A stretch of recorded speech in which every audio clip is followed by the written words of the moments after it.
السلام علیکم ورحمۃ اللہ تعالی وبرکاتہ۔ صلی اللہ علی النبی الأمی وآلہ صلی اللہ علیہ وسلم، صلاۃ و سلام علیک یا رسول اللہ۔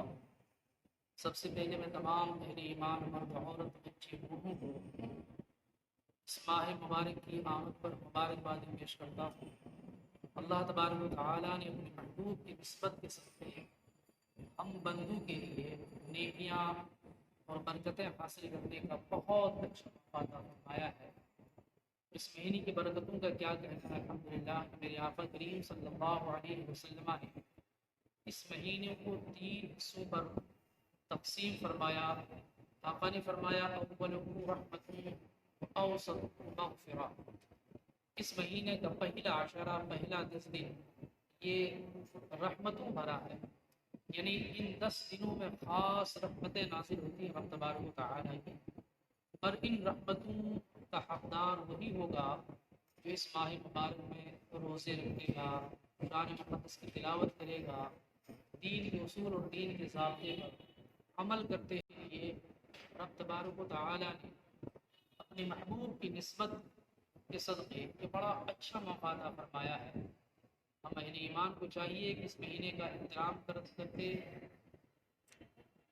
ہوئے، اس مہینے کی قدر کرتے ہوئے، اس مہینے کا ادب کرتے ہوئے خوب برکتیں حاصل کرنے کے لیے کوششیں کریں۔ میں تمام اہل ایمان سے، چاہے مرد ہو عورت ہو، سبوں سے یہی گزارش کرتا ہوں کہ اگر اس مہینے کی برکتوں سے مالا مال ہونا ہے، اس مہینے کی رحمتوں سے مالا مال ہونا ہے، تو ہمیں نیک نیتی کے ساتھ احتساباً و ایماناً روزے رکھنے ہوگا، اور قرآن کی تلاوت، نماز کی پابندی، ساتھ ہی ساتھ نماز تراویح کی بھی پابندی کرنی پڑے گی، کیونکہ رب تبارک و تعالیٰ یقیناً رحمت نازل فرمانے والا ہے، رحمت نازل فرماتا ہے، لیکن رحمتوں کا حقدار وہی شخص ہوگا جو اللہ اس کے رسول صلی اللہ علیہ وسلم کے بتائے ہوئے اصول قوانین پر عمل کرے گا۔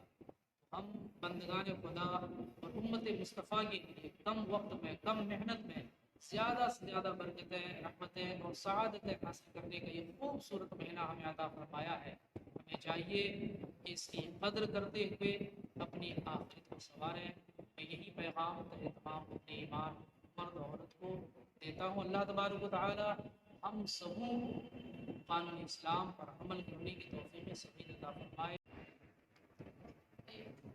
یہ تو نیکیاں حاصل کرنے کے سب ذرائع الحمدللہ، نمازوں کی پابندی کرنا، سچ بولنا، حق بولنا، قرآن مقدس کی تلاوت کرنا، رسول اللہ صلی اللہ علیہ وسلم کی بارگاہ میں کثرت سے درود پاک پڑھنا، قرآن مقدس کی تلاوت کہیں سے بھی الحمدللہ رحمتیں ہی رحمتیں ہیں، برکتیں ہی برکتیں ہیں۔ کہ جو برکتیں رمضان شریف کے علاوہ قرآن مقدس کی تلاوت میں ملتی تھی، وہ قرآن مقدس کی تلاوت اگر آج رمضان مبارک میں کریں گے تو الحمدللہ اس مہینے کی نسبت کے حوالے سے کئی گنا برکتیں زیادہ ہوں گی۔ یہ سب ذرائع ہیں رحمتیں اور برکتیں حاصل کرنے کا۔ ہمیں چاہیے کہ ان سورسز اور ان ذرائع اپنا کر نام اعمال اور نیکیوں سے بھرنے کے لیے سب سے پہلے تو ہم سبوں پہ ضروری ہے کہ روزہ رکھیں اور 5 وقتہ نماز کی پابندی کریں۔ ساتھ ہی ساتھ اس مہینے کی جو خاص نماز تراویح ہے، جو 20 رکعت پہلی سنت و جماعت الحمدللہ پڑھتے ہیں، اور 20 رکعت الحمدللہ، اس کی پابندی کریں۔ اس کے علاوہ نوافل جن سے جتنا ہو سکے، چاہے وہ تلاوت قرآن مقدس کی شکل میں ہو یا پھر نماز کی شکل میں ہو، یہ تمام چیزیں الحمدللہ رحمت حاصل کرنے کی ذرائع ہیں۔